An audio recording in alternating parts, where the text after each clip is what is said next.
Glass Reflection Review number 75, Darker Than Black. Originally released February 6th, 2012.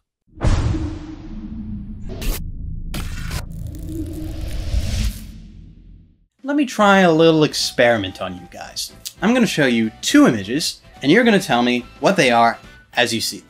Number one. Ta-da! It's black. Fairly straightforward, right? Okay, now, image number two. Ta-da! Now the question you have to ask now is what you're looking at black or a slightly darker black? The world may never know. Now I've lost it. I know I can kill. Does truth exist beyond the gates?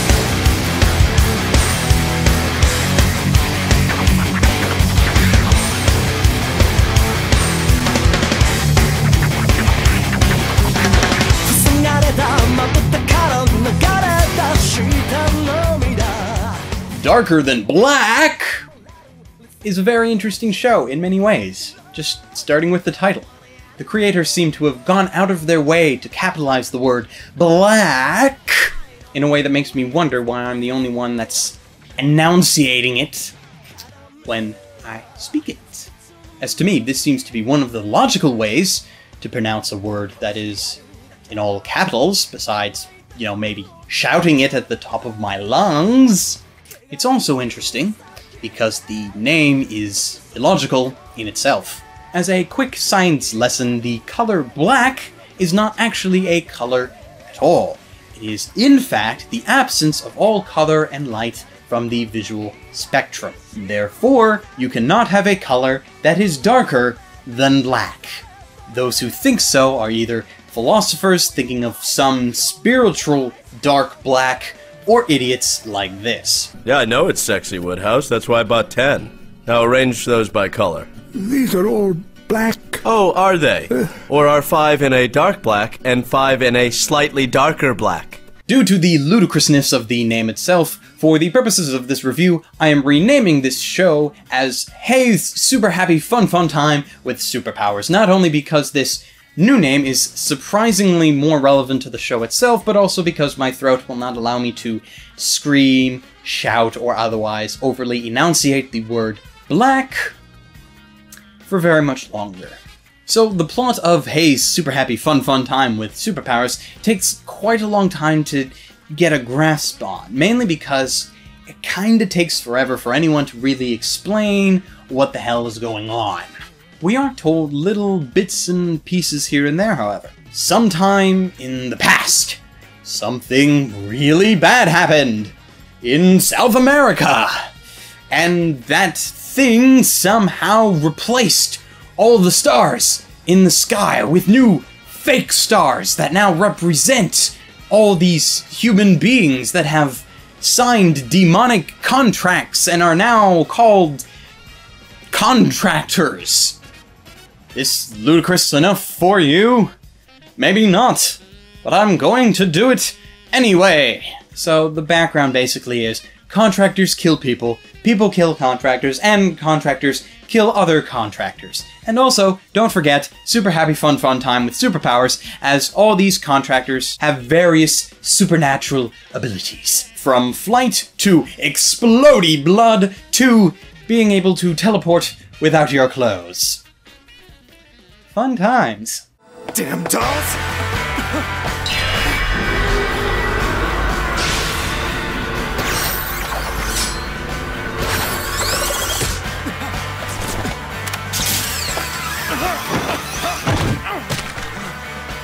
Where is it? I don't know.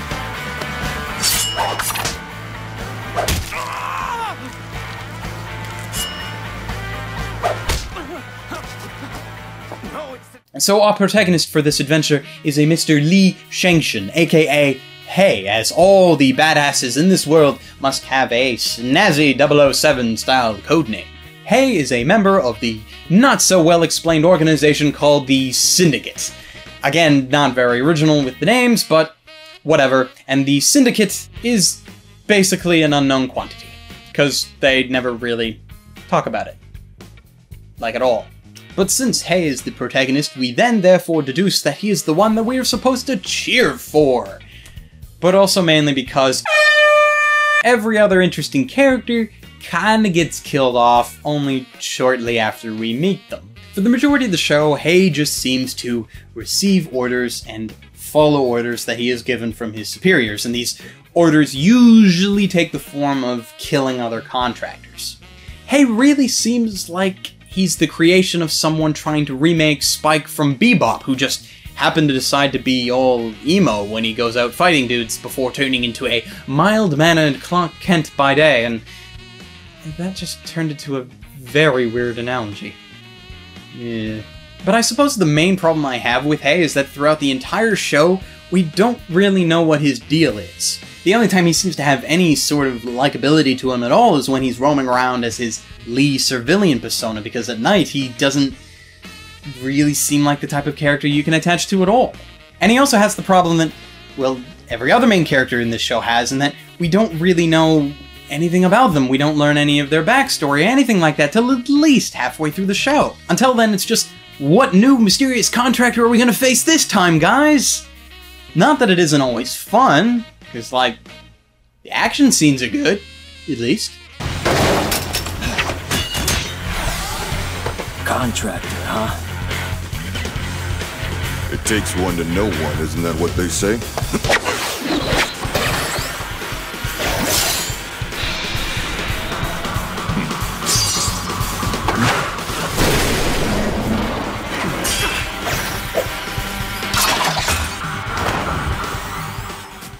Instead of the usual format wherein the story to any given episode is wrapped up in about 20 minutes or less, Hei's Super Happy Fun Time with Superpowers decides to push out the story to make sure it covers 2 episodes instead of just 1, which is one of the few things I get to applaud the show for, as most shows should actually be doing this, because it allows them more time to kind of flesh out each individual story. And because of that, the stories themselves are actually really well thought out.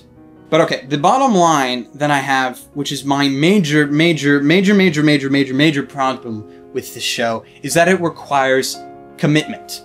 If you go into this show with the intention of actually enjoying it, you pretty much have to sit down and make sure that you watch all of it, because the majority of the explanations don't happen until near the end of the show.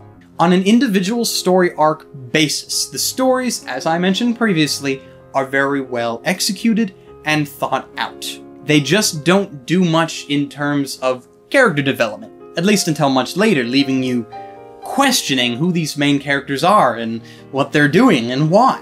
The side characters, though, get a surprising amount of development even early on. The bad guys, for example, even considering the small amount of time that they get on screen, usually only maybe 2 episodes or 4, taking up 2 arcs if they're lucky, they get a surprising amount of detail to their characters, and it actually makes them a hell of a lot more likable than the main characters for a time, which is slightly sad, but whatever. Although I get to give special mention to the character November 11th for being the frostiest character in anime. Not only for being suave and British, but also being able to freeze all liquid around him at will. If that's not frosty enough for you, well then... Wait, I had something for this. Oh, whatever. He's awesome.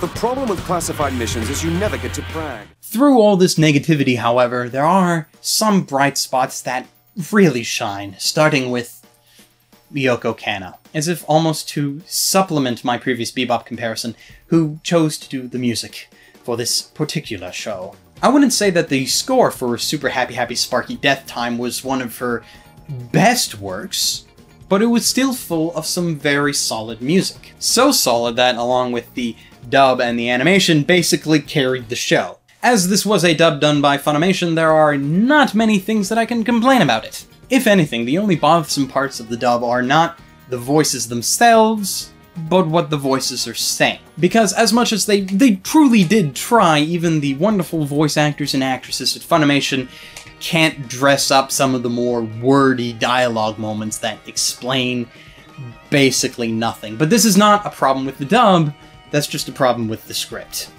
Final verdict time, whoa! A few videos back, I said that I would let you know when I came across a Bones show that I did not particularly like. And while yes, this is a Bones show, and yes, I don't particularly like it, I don't outright hate it, as hate is a very strong word.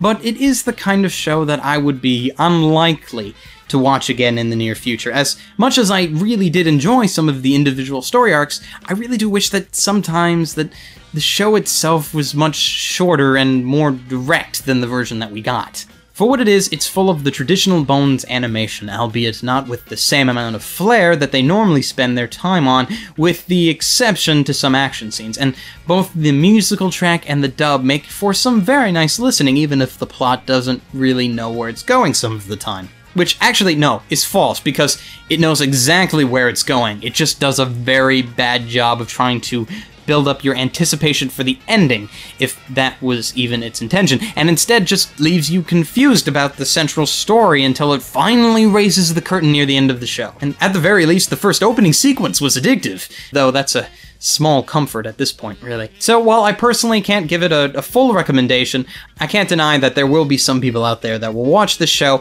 and enjoy it wholeheartedly. So that's it from me. And until next time, ladies, gentlemen, and others, stay frosty.